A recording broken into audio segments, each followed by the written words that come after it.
This is a tutorial on changing the rear differential oil on an Audi Q7. This model is a 2013. I'm sure other models will be similar, and the oil that we're using is this liquid moly 75W90 GL5, and there's a whole different other oils to use, but I chose this one. So before we do anything, we need to get underneath the car, and I have the luxury that this car comes with air suspension to car. Okay, once you're in car, we are gonna go to lift. So this is your rear differential. We got two ports. We got the drain port, and up here we got the fill port. So the first thing we want to do is always remove the fill port first, and then lastly remove the drain port. Both plugs are going to use the same size key, which is an 8mm Allen key here and here. So due to the lack of clearance I have from here to this frame, it's going to be difficult to try to get this in. So what I did is I actually got an Allen key, 8mm, and then I got a 5/16 long socket. Now I have something to crack it open with. And there we go. So it doesn't require that much force, which is good. And again, this is the first time it's been opened. And this is the first oil change. I mean, not oil change, rear differential oil change. And then the same thing with this guy right here. So here now there is going to be a lot. Rear fluid's going to come out. Again, I'm just using just the Allen wrench again. There. Look at that. Not a whole lot of force is needed, which is really nice. And if you haven't already, have your drain pan ready. Oh, and there we go. Let that drain out completely. So by looking at just the two ports, if you're wondering, they're both exactly the same size, same thread, and there's like what looks like an O-ring.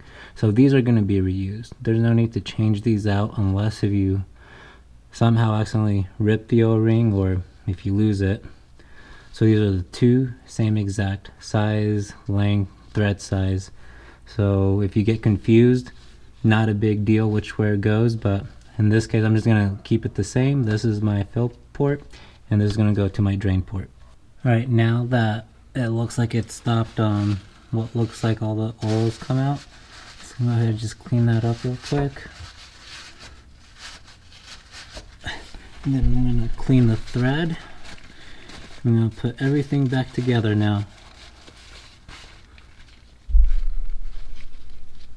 And you always, with any threads, always want to do it by hand. You don't go right ahead and start wrenching it with the socket. Always make sure it's hand tight all the way. You don't cross thread. And now we're going to use the torque wrench. Move that out of the way. So for the torque wrench for this, the torque specs for this and this are going to be exactly the same, which is 30 foot-pounds of torque.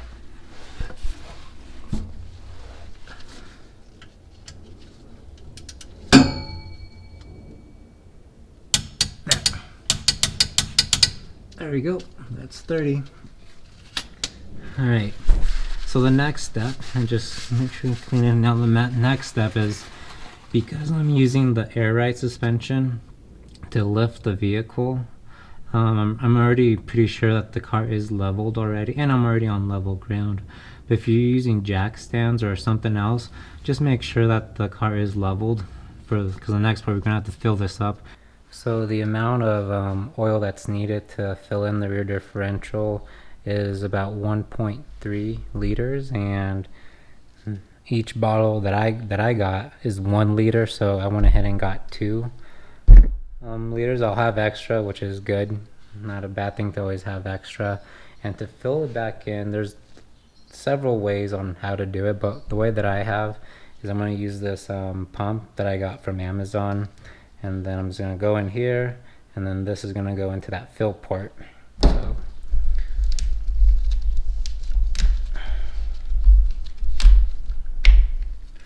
So if you look at this already has an extension, but I don't think this is going to benefit us because I don't have the room to fit this bottle in there. So as you can see with this pump, if I were to insert it through this little hole right here, I'll only be able to reach to like this right here, and then from here there I wouldn't be able to get to the oil. So what I'm gonna do is do a little DIY thing. So I got an empty water bottle, I drank it and I sprayed it with brake clean. I let it set out in the sun to allow it to evaporate so there's no moisture. So I'm just gonna fill this. So as you can see, it's gonna be kind of a long, tedious process to and it won't screw in, which is fine. I'm just gonna have to be really careful not to spill it. So it's gonna be a long, tedious process to fill this up again, but at least it's just 1.3 liters and it's not, you know, more than that. Alright, so we're back underneath the car again. So the hose goes in here, and then I'm gonna save you the tedious process of the pumping because it's gonna take a while.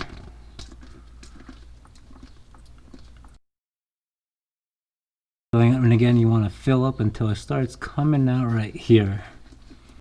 So I apologize, my audio went out and it wasn't working. So what's going on right now is I'm pumping the very last few of the fluid, and as you can see, it starts dripping out of the fill port. So that's when you know you are topped off.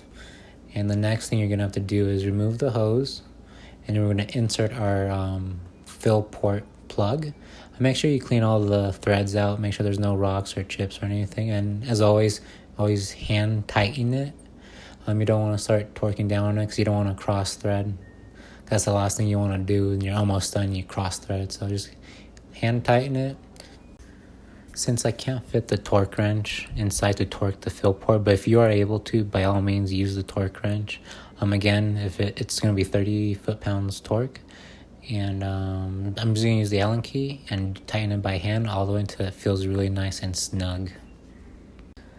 Last thing you want to do is, before we're all done, is make sure there's no leaks coming from that drain port.